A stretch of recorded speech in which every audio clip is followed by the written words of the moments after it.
When we ran our open house a few weeks ago, we asked people to write on our whiteboard the kind of world they wanted to live in.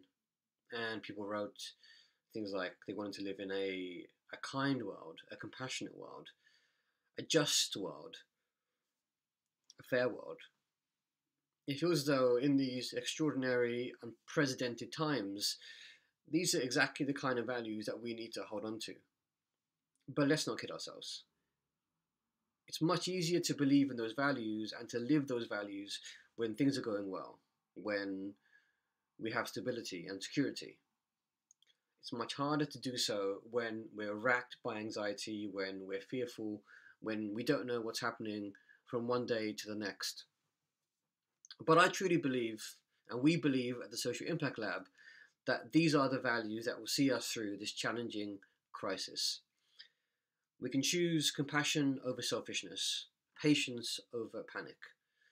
Because while we will all suffer in some way from this pandemic, we know that it is simply magnifying existing inequalities in society, and that those that were already vulnerable have only become more so since coronavirus took hold.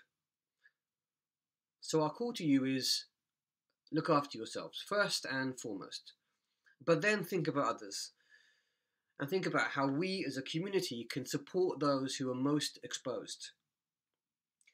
That means firstly not stockpiling, because we know there is enough supply of everything if we just take what we need and we don't allow fear to drive us to selfishness. Secondly, it means that for those of us that are able to reach out and support those who are vulnerable. I would encourage those of you who feel well enough to venture outside to look up Southampton Coronavirus Mutual Aid, which you'll find on Facebook. It has WhatsApp groups, dedicated WhatsApp groups for each ward in Southampton, and I believe there are some across the country as well. You can help by leafleting information about a support helpline. You can run errands and do shopping for those who are unable to. My son and I have been doing it for the past couple of days, and it's definitely helped relieve some of our feelings of helplessness and made us feel connected to others at a time when it feels as though we're very disconnected from everyone and everything. The Social Impact Lab will continue to function, but at a reduced level.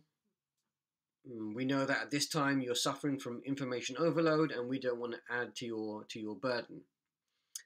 You won't be surprised to know that our Spark India Fellowship has been postponed until later in the year. Our Speaker Series event will now be held virtually, and our dissertation prize will be held a week later than planned. But information about all of that will be here on our Facebook page and also through our newsletter, which will be coming out at the end of this week and every month as usual. Keep in touch, stay connected, look after yourselves, support others, and remind yourselves of the values which drew you to social impact and social change in the first place. Much love from me and the Social Impact Lab team.